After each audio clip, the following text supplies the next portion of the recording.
정말 문제가 많군요. 끝으로 황당한 사건 하나 더 짚어보겠습니다. 자, 지난해 12월 31일이었습니다. 이 세미틴에 서울의 SBS 근처입니다. 목동의 깨비시장에서 대형 승용차가 시장으로 돌진했던 사고가 있었어요.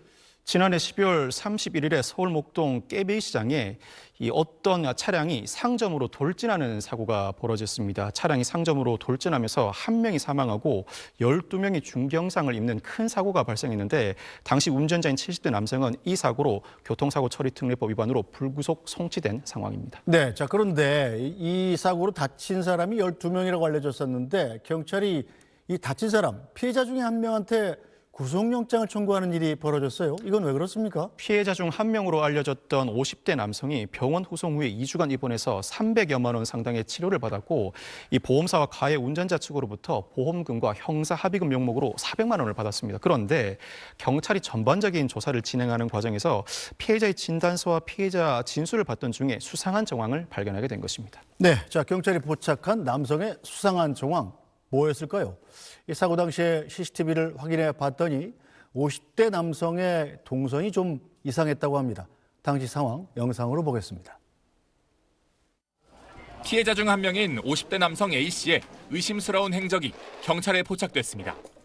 시장 CCTV 속 A씨가 사고 현장과 반대 방향으로 전동 휠체어를 타고 가고 있던 겁니다.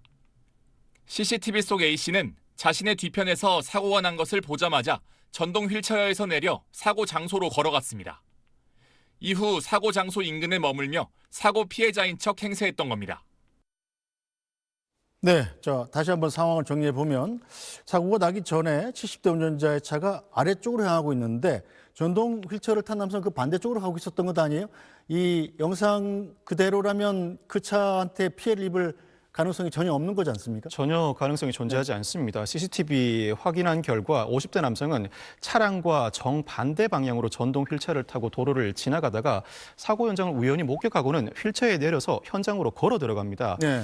큰 사고다 보니 현장은 아수라장이었는데 그 혼란한 틈을 타서 사고 지점으로 들어가 피해자 행세를 한 것이고 결국 이 남성은 119를 통해서 병원으로 옮겨지게 된 것입니다. 네, 자 변호사님도 교통사고 건 많이 처리하시죠? 그렇습니다. 어떻게 이렇게 사기를 치는 사람들을 만나보신 적 있습니까? 실제 현장에서 보험 사기는 지금도 횡행하고 있습니다. 그렇지만 전형적인 유형은 차량에 슬쩍 손을 갖다 대는 손치기나 신호 위반 차량을 노린 의도적 충돌 정도입니다. 여러 사상자가 발생한 큰 사고에서 피해자 행세를 하는 경우는 드문데 이 정도 사안에서 피해자 행세를 할 정도가 되면 평소에 어떤 일이 발생했을 때 피해자 행세를 해야지라는 마음을 사전에 먹었을 가능성이 상당히 높아 보입니다. 네, 이 50대 남성이 보험사로부터 받아낸 금액이 모두 700여만 원이라고 그래요. 자, 치료비, 합의금, 보험금 다 타가는 과정에서 그럼 이제까지는 어떻게 발각되지 않을 수 있었던 건가요? 보험사는 즉각적으로 문제 제기를 하기가 상당히 어렵습니다. 자동차 손해보장법상 차와 보행자 간의 사고가 발생할 경우에 차의 보험사는 이 보행자가 온전히 치료를 받을 수 있도록 반드시 지급 보장을 해주어야 할 의무가 존재합니다. 상당히 의심스러우면 문제 제기를 하지만 사건 초기 단계에서는 문제 제기를 하기가 상당히 어려운 구조입니다. 네. 그렇지만 경찰은 특히 큰 사고가 발생했을 때는 사고가 어떠한 경위로 발생하였는지 사고 전후 과정을 주변 CCTV나 블랙박스를 통해서 정확하게 확인하기 마련인데 이 과정에서 이 남성의 범행이 적발된 것으로 추정됩니다. 자, 그럼 이 남성 경찰에 붙잡혀 와서 이 자기 범행은 순순히 인정을 했답니까? 처음에는 부인했습니다. 그렇지만 CCTV 영상을 제시하자 그제야 인정을 했다고 하는데 경제적으로 어려운데 장애 치료를 해야 해서 범행을 저질렀다고 범행을 인정하기에 이르렀습니다. 이 남성은 사기 및 보험 사기 방지 특별법 위반 등의 혐의로 불구속 송치됐습니다. 가해 운전자로부터 받은 합의금은 사기에 해당하고 보험사로부터 받은 보험금은 보험 사기 방지 특별법 위반에 해당합니다.